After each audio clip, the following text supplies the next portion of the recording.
कि जिसके साथ जाट उसके ठाट। हाँ बिल्कुल, नागौर में यही आपने है। जायल का जिक्र किया तो अपन जायल भी साथ में ही डिस्कस कर लेते हैं, यहाँ से कौन कैंडिडेट है और किसको।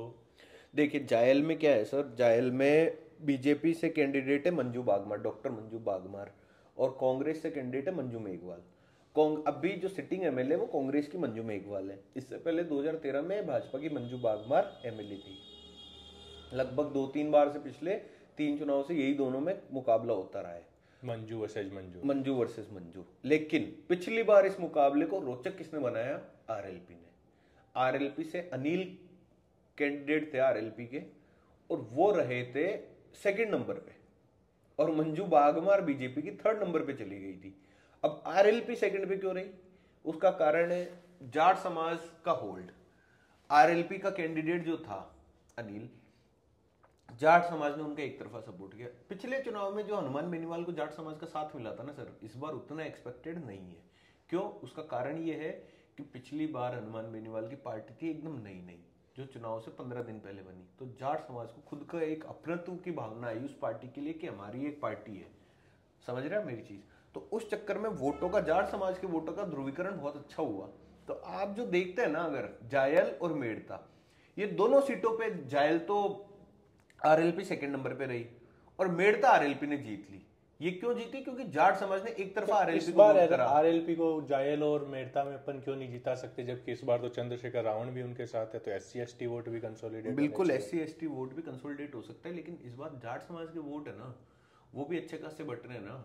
जाट समाज इस बार आरएलपी के साथ नहीं है एक तरफा। जाट समाज इस बार कैंडिडेट देख के वोट डालता है। मतलब उनका अब ये नहीं है कि हनुमान बेनीवाल का उम्मीदवार है तो जिताना है, ऐसा इस बार जाट समाज के साथ नहीं है सर। ऐसे तो क्योंकि अब क्या है ना, हनुमान बेनीवाल की राजनीति लोगों को समझ आने लग गई है। तो जायल इस बार जीत सकती है भाजपा, और अच्छे मार्जिन के साथ जीत सकती है। और मेड़ता मेड़ता भी भाजपा जीत रही है इस बार, क्योंकि भाजपा के जो पहले के जो एमएलए रहे हुए हैं कांग्रेस के टिकट पे, और जो कांग्रेस के पिछली बार बागी थे और निर्दलीय दूसरे नंबर पे रहे थे ना, वो भाजपा के उम्मीदवार है लक्ष्मण राम मेघवाल। तो अभी तक के विश्लेषण से आप कांग्रेस को कोई भी सीट कोई नहीं सीट नहीं है, और भाजपा की 3 सीटें अभी। तो अपन नेक्स्ट सीट पे आते हैं, जो है डेगाना। सेम कैंडिडेट है, कोई विकल्प मिलता नहीं है, ना भाजपा को मिल पा रहा है काफ़ी टाइम से, और कांग्रेस को तो पिछले 40 साल से भी नहीं मिल पा रहा है। तो यहाँ पे आप क्या देख रहे हैं? देखिए जो डेगाना सीट है, यहाँ से जो भी करंट एमएलए वो है विजयपाल मिर्धा, जो इनका पिछला चुनाव था। इससे पहले 6 बार भाजपा कांग्रेस के उम्मीदवार थे रिचपाल मिर्धा, जो अभी जो करंट एमएलए इनके पिताजी हैं, और वो 4 बार एमएलए लगातार रहे। उसके बाद लगातार 2 चुनाव हारे, जिसमें 2 चुनाव जीते अजय सिंह किलक ने। अजय सिंह किलक खुद भी एक बड़ी राजनीतिक परिवार से आते हैं। इनके पिताजी भी पहले नागौर से MP रहे हैं, राम रघुनाथ चौधरी जी, और इनकी बहन है वो नागौर जिला प्रमुख रही है, बिंदु चौधरी। और अभी हाल ही में बिंदु चौधरी ने कांग्रेस का दामन थाम लिया है, लेकिन अजय किलक अभी भी भाजपा में है और भाजपा के उम्मीदवार है। इस बार ऐसा समझा जा रहा है कि रिचपाल मिर्धा और इनके बेटे विजयपाल मिर्धा की एंटी इनकम्बेंसी तो है, क्योंकि क्या है ना, विजयपाल मिर्धा के लिए जनता की भावना यह है कि एक नौसिखिया आदमी है, जिसकी राजनीति इसके पिताजी चला रहे हैं। हाँ, प्रचार में भी ऐसा लगता है कि रिचपाल मिर्धा ही सारा प्रचार कर रहे हैं, बिल्कुल, विजयपाल बिल्कुल। मिर्धा कहीं दिख ही नहीं रहे। विजयपाल मिर्धा है ही नहीं, जनता के मन में आज भी एमएलए उनके रिचपाल मिर्धा जी बने हुए हैं। और अभी रिचपाल मिर्धा क्या है, कुछ टाइम से बीमार चल रहे हैं, उनके कैंसर से पीड़ित है वो, और अभी कुछ समय तक तो अभी उन्होंने बहुत सारे उनके भाषणों में वो जिक्र भी करते हैं कि भाई मैं तो सिर्फ चुनाव के प्रचार के लिए 1.5 महीने बाहर निकला हूँ, बाकी। और वो खुद अपने बेटे के लिए कई बार बोल चुके हैं कि भाई पिछली बार तो एनओसी किया था, इस बार 5 साल एमएलए रहा, तो इसको भी इसने थपेड़े खा के सीखा है अब कि भाई किस तरीके से राजनीति होती है, और अब एक बार और मौका इसको दो। लेकिन हो सकता है इस बार ऊंट दूसरी करवट बैठे, और अजय सिंह किलक जो खुद जाट समाज से आते हैं, वो एक अच्छे मार्जिन के साथ सीट जीत भी सकते हैं। लेकिन रिचपाल मिर्धा का भी सीट पर कोई होल्ड को किसी व्यक्ति द्वारा नकारा नहीं जा सकता है, और एकदम ये कांटे की टक्कर वाला मुकाबला होगा ये इस सीट पे। तो इसमें कोई रिजल्ट अभी बताना बेमानी होगी दोनों के साथ में, लेकिन ये बहुत कांटे का मुकाबला है यहाँ पर देखने इसमें को एक मिलेगा। काफी इशू ये चल रहा है कि वो कहीं बीजेपी ज्वाइन करने वाले थे रिचपाल मिर्धा, और वो बिल्कुल और बिल्कुल लास्ट टाइम पे ज्वाइन नहीं की उन्होंने, काफी असमंजस था। अजय किलक को भी एकदम लास्ट मोमेंट पे टिकट मिला, तो इन सब चीजों का क्या इम्पैक्ट रहेगा? देखिए बात ऐसी है सर कि मार्केट में काफ़ी खबरें चल रही है कि जो रिचपाल मिर्दा है और जो विजयपाल मिर्दा है, और विजयपाल मिर्दा के जो ससुर है, जो जयपुर की झोटवाड़ा विधानसभा सीट से एमएलए हैं, एमएलए थे लालचंद कटारिया, ये भाजपा ज्वाइन करने के इनके कयास काफ़ी टाइम से लगाए जा रहे हैं। उसके पीछे बहुत सारे कारण हैं जो भी अपन डिस्कस नहीं कर सकते कम समय में, लेकिन लालचंद कटारिया ने खुद ने कांग्रेस का टिकट नहीं लिया है झोटवाड़ा से, और कांग्रेस ने झोटवाड़ा से टिकट किसको दिया है? राज्यवर्धन सिंह। आप खुलकर बताइए ना क्या कहानी है, मतलब उनके ड्राइवर के गायब होने की। हाँ बिल्कुल, क्या कहानी? अशोक गहलोत लास्ट टाइम पे उनसे मिले, उनको तेजाजी बोर्ड का अध्यक्ष बना दिया, वीर तेजा कल्याण बोर्ड का अध्यक्ष बना दिया, तो वो बात है। लेकिन अभी क्या है ना, लालचंद कटारिया ने भी आप देखेंगे ना तो झोटवाड़ा से टिकट नहीं मांगा भाजपा कांग्रेस का, जबकि कांग्रेस काफी मिन्नतें कर रही थी कि आप चुनाव लड़ो। क्यों? क्योंकि चुनाव बाद में लालचंद कटारिया भी भाजपा का दामन थामेंगे, और जो जयपुर ग्रामीण है वहां से अभी जो करंट एमपी है राज्यवर्धन सिंह, कर्नल राज्यवर्धन सिंह राठौड़, वो झोटवाड़ा से भाजपा के प्रत्याशी है।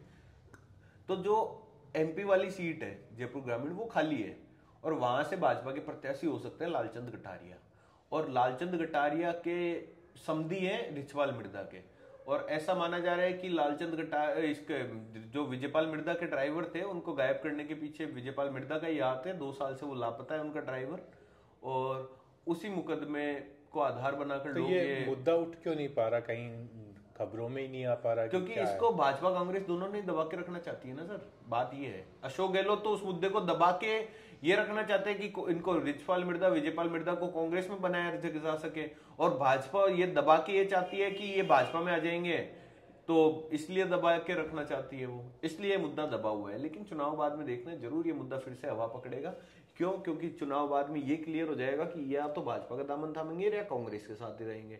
अगर इन्होंने भाजपा का दामन थाम लिया तो कांग्रेस इस मुद्दे को उठाएगी, और अगर ये कांग्रेस में ही रहे तो भाजपा इस मुद्दे को बनाएगी। नेक्स्ट सीट अपन डिस्कस करते हैं मकराना, जहाँ पे मुस्लिम वोट काफ़ी तादाद में है, उसके बाद जाट वोट भी ऑलमोस्ट सेम ही नंबर्स पे हैं, दूसरी जातियों का उतना इम्पैक्ट नहीं है। वहाँ से कांग्रेस के कैंडिडेट जो पिछले 2 बार से हार रहे हैं वही है, और बीजेपी ने नया कैंडिडेट दिया है। तो यहाँ पे आप क्या देख रहे हैं मकराना में? मकराना में मुकाबला भाजपा के पक्ष में था, और भाजपा की जो सुमिता बिचर है वो चुनाव जीत रही थी जब तक आरएलपी ने यहां से उम्मीदवार घोषित नहीं करा था। कौन है आरएलपी के? आरएलपी के यहां से कैंडिडेट है अमराराम चौधरी, जो अभी जो प्रधान के चुनाव थे उसमें भाजपा के प्रत्याशी थे। तो वो जाट वोट में बंटवारा हो गया? तो बिल्कुल बंटवारा हो सकता है, और कांग्रेस के जाकिर हुसैन गैसाबत चुनाव जीत सकते हैं। इसके अलावा 1-2 फैक्टर और है, उनकी अपन चर्चा करते हैं। मकराना जी देखिए सर, मकराना एक ऐसी सीट है जहां माइनॉरिटी वर्सेस जाट समाज का मुकाबला हमेशा देखने को मिलता है। कांग्रेस की तरफ से मुस्लिम उम्मीदवार ही होता है लगातार, आप पिछले 5 चुनाव का एनालिसिस देख लीजिए, और भाजपा की तरफ से जाट समाज से उम्मीदवार आता है। अब भी जो सिटिंग एमएलए थे रूपाराम उरावती, मुश्किल से 1200 वोट से पिछली बार चुनाव जीते थे जाकिर हुसैन गैसावत के सामने।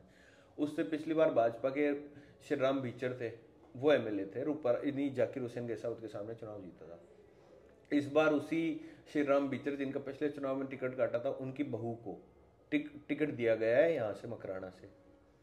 अब यहाँ पर क्या है ना, यहाँ पे सबसे बड़ा विरोध तो भाजपा का टिकट डिक्लेयर होते ही जो यहाँ से दूसरी जो ग्राम पंचायत है और जो पूरे नागौर की दूसरी सबसे बड़ी पंचायत समिति है, उसके सरपंच प्रकाश भाकर, और जो नागौर जिले के सरपंच संघ के अध्यक्ष भी है प्रकाश भाकर, का विरोध भाजपा को देखने को मिला था। जो नागौर की जो मकराना विधानसभा सीट है, इसके 39 सरपंचों में से 33 या 32 सरपंच प्रकाश भाकर के साथ में थे। तो सबसे पहला विरोध तो वहीं देखने को मिला, लेकिन बाद में प्रकाश भाकर बागी नहीं हुए और उन्होंने भाजपा के साथ में ही रहने की सोची। वो शांत हुए, एक तूफान थमा, अब दूसरा तूफान उठा। पहले तो ये उम्मीद थी प्रकाश भाकर निर्दलीय चुनाव लड़ेंगे, तो इसलिए अमराराम कुछ नहीं बोले। लेकिन अमराराम के मन में जो 2 साल पुरानी टीस थी, लास्ट दिन, जिस दिन नॉमिनेशन का लास्ट दिन था, उससे पहले वाली रात को आरएलपी से वो टिकट लिया है मकराना से। टीस इनके मन में क्या थी? बीचर फैमिली को हराना है। बीचर फैमिली को हराना है। अब बीचर फैमिली को हराना क्यों है, और स्पेशली सुमिता बीचर को ही हराना है? क्योंकि अमराराम भाजपा का जो है प्रधानी के चुनाव थे, उनमें भाजपा की क्लियर मेजोरिटी थी। मकराना में भाजपा जीत रही थी चुनाव, और भाजपा के उम्मीदवार कौन थे? यही अमराराम चौधरी। श्रीराम बीचर का एक फिक्स डायलॉग है कि मकराना की राजनीति मेरे परिवार से बाहर नहीं जानी चाहिए, चाहे वो कुछ भी हो, चाहे वो किसी कॉर्पोरेट बैंक के या कोऑपरेटिव बैंक के चुनाव ही क्यों ना हो, उसमें भी अपने परिवार को चुनाव लड़ाता है। इसने अपनी बहू सुमिता बीचर को निर्दलीय चुनाव लड़ाया प्रधानी का, और इसने जोड़ तोड़ करके प्रधान अपनी बहू को बनवा दिया, इसी सुमिता बीचर को। अब अमराराम का चुनाव लड़ने का सिर्फ एकमात्र मकसद है सुमिता बीचर को चुनाव हराना। अब ये पहली सीट कांग्रेस को दे रहे हैं, बिल्कुल एक सीट कांग्रेस का खाता मकराना में खुलेगा, और मकराना में खाता भी पिछले 2 बार चुनाव हारने के बाद में खुलेगा। पिछले लगातार 2 चुनाव हारने के बाद में मकराना में खाता खुल रहा है। तो यहाँ आरएलपी ने कांग्रेस को सपोर्ट कर दिया एक तरीके से। बिल्कुल, यहाँ आरएलपी ने कांग्रेस को साफ साफ सपोर्ट करा हुआ है।